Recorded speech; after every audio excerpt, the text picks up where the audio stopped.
ஒரு நெருப்பை பற்றி கற்பனை செய்து பாருங்கள்.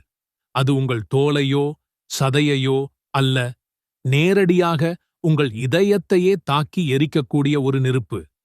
நாம் தினமும் சர்வ சாதாரணமாக இது ஒரு பாவமே இல்லை என்று நினைத்து செய்யும் ஒரு செயலுக்காக அந்த கொடிய நெருப்பு காத்திருக்கிறது என்றால் உங்களால் நம்ப முடிகிறதா?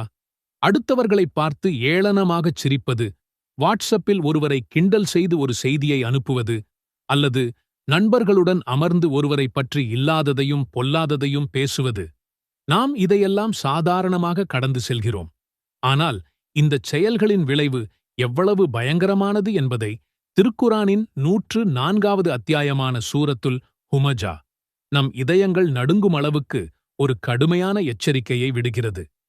இந்த சிறிய சூரா மனிதனின் 2 மிகப்பெரிய அழிவுகளுக்கான வழிகளைப் பற்றி பேசுகிறது: நாவினால் செய்யும் பாவம் மற்றும் செல்வத்தால் ஏற்படும் கர்வம். இன்ஷா அல்லாஹ், இன்று நாம் இந்த சூராவின் ஆழமான அர்த்தங்களை ஆராய்ந்து நம்மையும் அறியாமல் நாம் செய்து கொண்டிருக்கும் இந்த கொடிய பாவங்களிலிருந்து எப்படி நம்மை பாதுகாத்துக் கொள்வது என்பதைப் பற்றி பார்ப்போம்.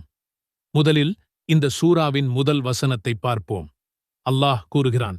இங்கே அல்லாஹ் வைல் என்ற வார்த்தையை பயன்படுத்துகிறான்.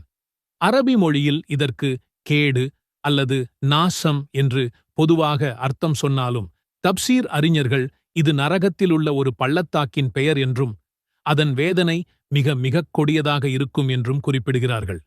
அப்படியானால் யாருக்கு இந்த கேடு? ஹுமஜா என்பது ஒருவரை நேருக்கு நேராகவோ அல்லது மறைமுகமாகவோ கேவலப்படுத்துவது. இது வெறும் வார்த்தைகளால் மட்டுமல்ல, செய்கைகளாலும் இருக்கலாம். ஒருவரை பார்த்து ஏளனமாகச் சிரிப்பது, கண்ணைச் சிமிட்டி கேலி செய்வது, ஒருவரின் நடையை அல்லது பேச்சை கிண்டலாக நடித்துக் காட்டுவது, அவருக்கு பிடிக்காத பட்டப்பெயர் வைத்து கூப்பிடுவது, இவையெல்லாம் ஹுமஜா என்ற பாவத்தில் அடங்கும். இது ஒருவரின் சுயமரியாதையை குத்திக் கிழிப்பது போன்றது.